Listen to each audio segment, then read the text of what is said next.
So you want to delve into the horror and turn-of-the-century goodness that is Candela Obscura. But you've only ever been on the fantastical quests and adventures of Dungeons and Dragons. No worries and no shame, darlings. My name's Scarlet Sung, she, her. I'm your not-alike and light-keeper for today, and I'm going to show you how to go from D&D to Candela Obscura.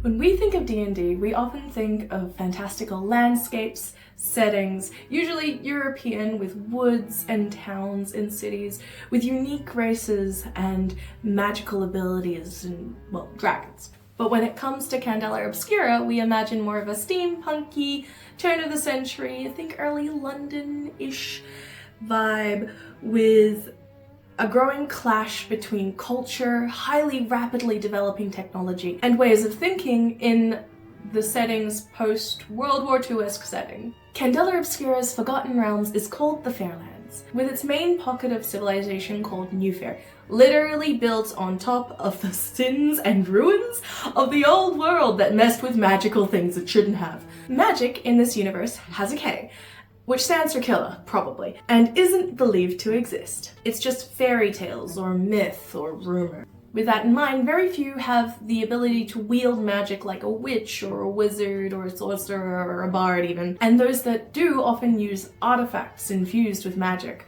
or they've gained their abilities at a terrible and awful price. In this world, the magic and the mundane are kept separate by a barrier known as the flare, where weaknesses or spots and areas where magic starts to seep in are called thinnings. And when those thinnings are large enough, well, larger and more magical things can leak through. And the forces that they can leave behind are a bit disastrous.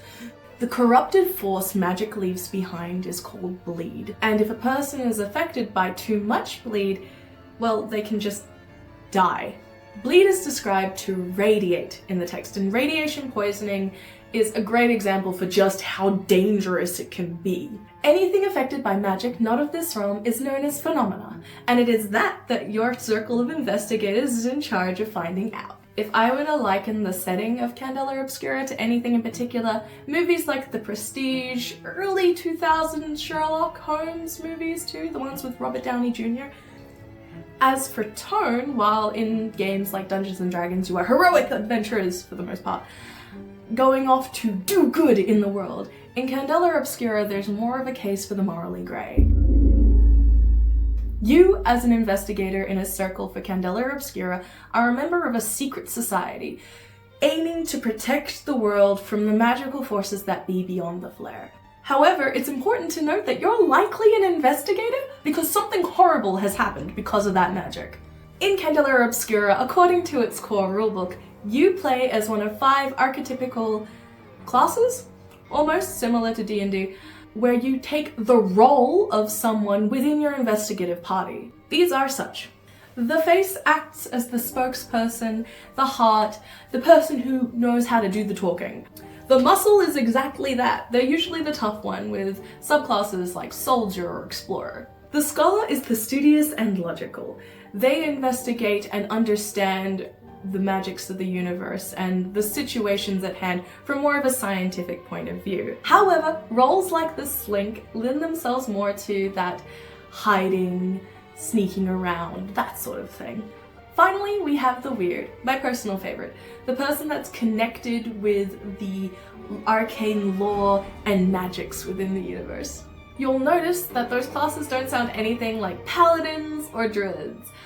That's because you're squishy mortals. You are not titans of power, and you are very breakable and very at risk of the plot and the horrible magical forces that be. You may need to make tough decisions at the cost of moral righteousness. Candela Obscura's shades of grey, and flickering candlelight, and dust and spark of ember, and I love it. Compared to the number of rules in Dungeons and Dragons, Candela's system's honestly really light. It's only 1 core rulebook as opposed to 3, and its actual rules to play are only really small. Candela Obscura is what I like to call a degrees of failure d6 dice pool system, very similar to Blades in the Dark if you've ever played that one. Now if you've never met a d6 dice pool system before, don't worry, I got you, and they're a lot nicer than they look. When you try to do an action that the Game Master, also known as the Light Keeper, deems to have a degree of uncertainty, like opening a locked door or convincing a guard to let you into a shady nightclub, you have to make what's called an action roll. You can find your list of actions on the left-hand side of your character sheet. A player then rolls a number of 6-sided dice known as a dice pool in order to attempt that action. You know how your DM asks you to roll like a perception or a history check? Well, the Light Keeper does the same sort of thing, except it's different names like control or sway or survey instead of perception, right? Your Light Keeper is your guide and game master, and most importantly, they're your rule keeper. So if you're ever not sure, they can help you out. So how do we go about making that dice pool? Well, on your character sheet, there are 9 possible actions under 3 categories: nerve, cunning, and intuition. These are predetermined when you make your character sheet. I'm not going to go into how to make a character in this little video, but I can recommend you McSparkle, who is making a video on how to make one on Demiplane. But for the purposes of explanation, I'm going to be biased and take the pre-made character sheet of the face subclass, Magician, to use as my demonstration. To make a dice pool, we take a number of dice equal to the number of bubbles you have filled in the action on your character sheet, potentially plus some bonus dice that we'll get to in a minute. And then you roll. You then take the highest single result of your dice pool, and that is your final result. For example, if I get 3 dice and I roll a 2, a 3, and a 5, I ignore the 2 and the 3 and I take the 5. 5 is my highest result. Now if you have 0 points or 0 bubbles filled into an action, it's okay, you're just rolling essentially with disadvantage. You take 2 dice and you take the lower result. So what do these results mean? Well, in Candela Obscura, your result is what changes the flow of the narrative. If you roll a 1 to 3, it's a failure. You don't get what you want, door stays locked. If it's a 4 or a 5, you succeed, but there's a complication depending on the risk level. So you open the door, maybe you lose your lockpick. If it's a 6, you succeed. Huzzah! Your door is open and your lockpick is still with you. However, if you roll double 6s, that's a critical success in Candela Obscura. So you get exactly what you want and something extra. So the door opens and you're given a piece of information to help solve the mystery even faster than before. Now let's consider my magician in that scenario. If they're going to open this door, they're probably going to need to make a control roll, which you can find under nerve. They have 1 bubble filled in, which means they only have 1d6 to roll, which is not a lot. And the more dice you have, the more of a chance you have for rolling a potential 6, more chance of succeeding, more chance even of a critical success. So how do we get more dice? That's where drive comes in. Drive is my favorite part of the Candela Obscura system. It encourages teamwork and it helps you push your players to be their best and help each other out. And more interactivity, more RP, let's go! Drive is a spendable resource that you can use to give your friends extra dice. Every character has a certain number of it, and you can find it in the top lines of nerve, cunning, and intuition. It's those little rectangles. Important note, you can only use drive in the same category as which the action roll being made is used. So let's go take that control roll from earlier. If I'm going to be making a control roll, that's under nerve, which means if I'm going to spend a drive in it, I have to take from my nerve drive pool.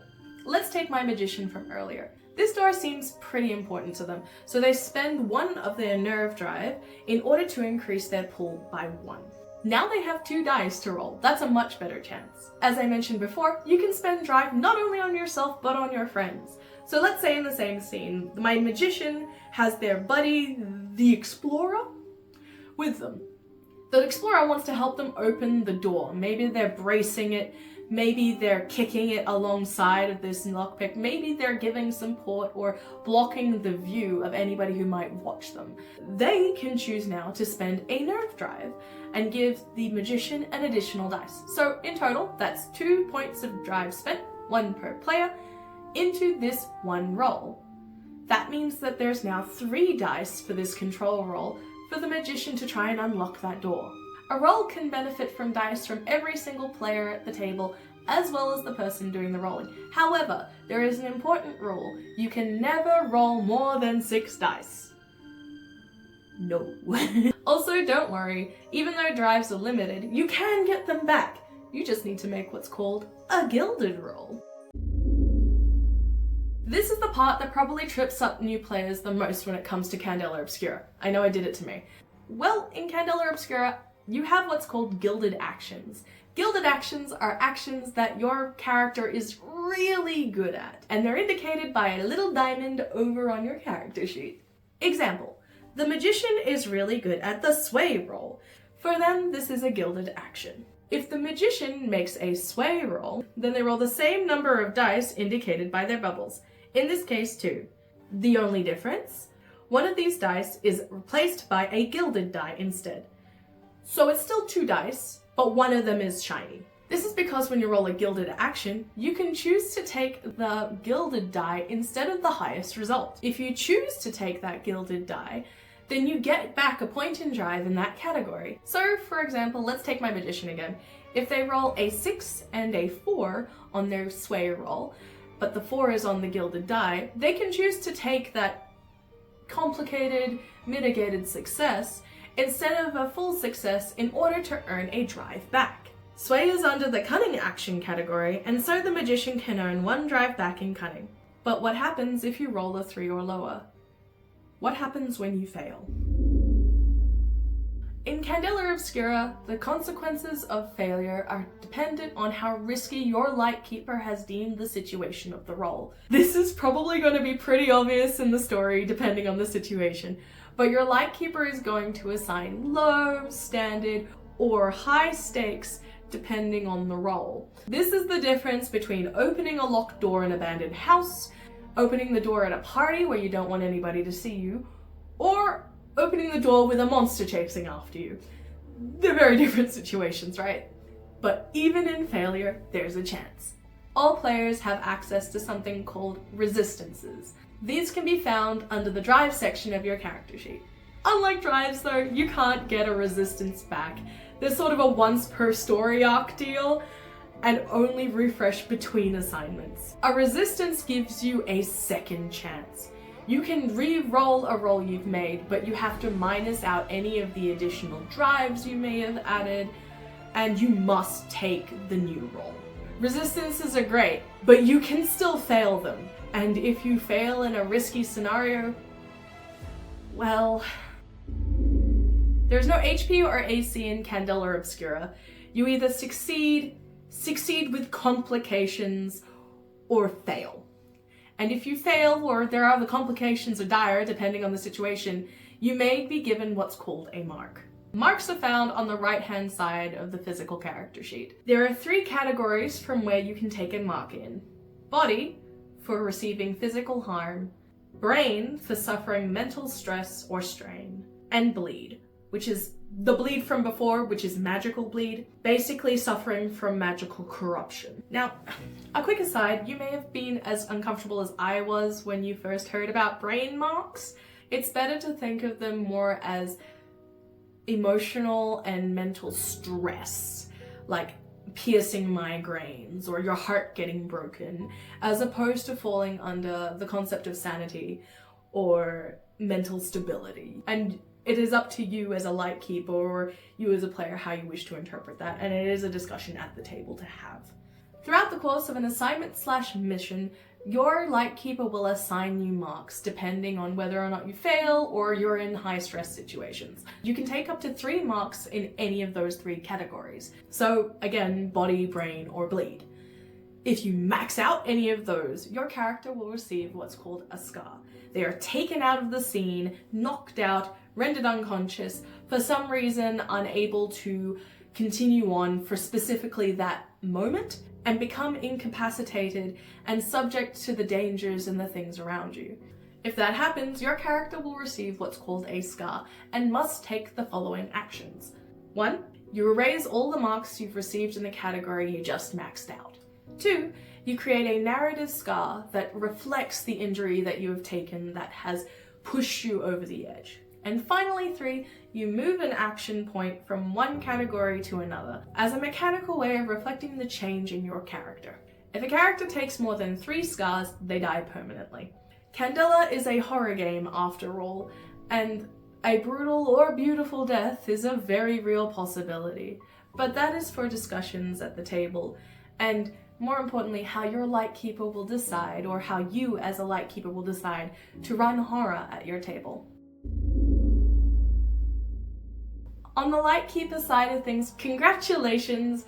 You will never feel more powerful than you will running horror, trust me. One of the narrative flows you'll need to consider when running Candela Obscura compared to Dungeons & Dragons and DMing is the flow of narrative, and more importantly, how to hide your mystery and your story and build tension. Horror and humor are very similar, as in there is a rising build-up, a implication, and then a punchline. Except in Candela, the punchline very well might have teeth, or death, or broken legs. So if you're transitioning from D&D storytelling to horror storytelling, you might be tempted to give your players a lot more information than you actually should. Horror lies in the implication, in the mystery, in the what-ifs. The player will come up with something so much worse than you ever will as a Lightkeeper if you were to outright describe what they were seeing. If you're new to GMing horror, aim for the 5 senses and hints and suggestions of what might be lurking in the shadows. If you're looking for an amazing resource on horror, I strongly suggest checking out the Lightkeeper GM Roundtable that Critical Role put out really recently. It's so good, and there's a lot of talk about empathy and horror and storytelling. A really great discussion to hear if you're looking to improve on your descriptive capabilities as a game master. This might just be me, but know that it is an ultimate sign of trust, and it is an honor to be given a player's heart, their anxieties, their worries, in the palm of your hand to crush and destroy with their permission. It's such a beautiful feeling, but it can be, honestly, very subjective and potentially dangerous. Because of that, one of the things that I suggest the most is to implement safety tools at your table. The X card or consent checklists or anything from the TTRPG toolkit, which I'll link in the description, is a great source for that. The other thing to keep in mind, it's not just your player's safety that you have to worry about when you're running a horror game. Consider your own. Are there topics that you as a person do not want touched, but your players are okay with? Don't feel forced to explore them. TTRPGs ultimately are games about role-playing and communication after all, so make sure you communicate. So after all that, why play Candela Obscura? Well, do you remember that freeing feeling you had when you first realized you could potentially do just about anything in Dungeons & Dragons? Candela is that for me, and more, honestly. Because the rules are so light and they're really easy to apply, there's a potential to do what feels like more, honestly, though the world itself feels a little bit more restrictive. One of the things I really love about this system is drive, very specifically, and I really love how it encourages players at tables to talk and communicate and RP, it's great. For those who are wondering if this is anything like Call of Cthulhu, I can tell you that I played a game at QJ Academy with HeyCee as the GM, and I had a great time, but it's a very different system. While they share similar settings and topics, if anything, Call of Cthulhu reminds me more of D&D. I really enjoyed what I played of Call of Cthulhu, but there's a lot more rules for this action to do stuff. Candela as a system feels more reactionary. Because you have degrees of failure, there is more of a chance for nuance, potential, and innovation in terms of roleplay and ideas. Cthulhu as a system though, not bad at all. I really enjoyed it. So do you think that you want to try Candela Obscura? Well, there are a lot of free resources on the Darrington Press website, and I hope that this video has helped. I haven't covered everything, just kind of the basics, so if you want me to go into things like circle actions, leveling up, constructing horror and narrative, please let me know. I'm more than happy to facilitate. If you'd like to see how I ran Candela Obscura for the very first time, and with much less knowledge of the rules than I do now, consider checking out Candela Obscura Blood and Time. I had such fun at that table, and we're gonna be recording more soon, and oh, it's a good story. Till next time, snuff out those candles, darlings, and I love you very muchy. Bye-bye.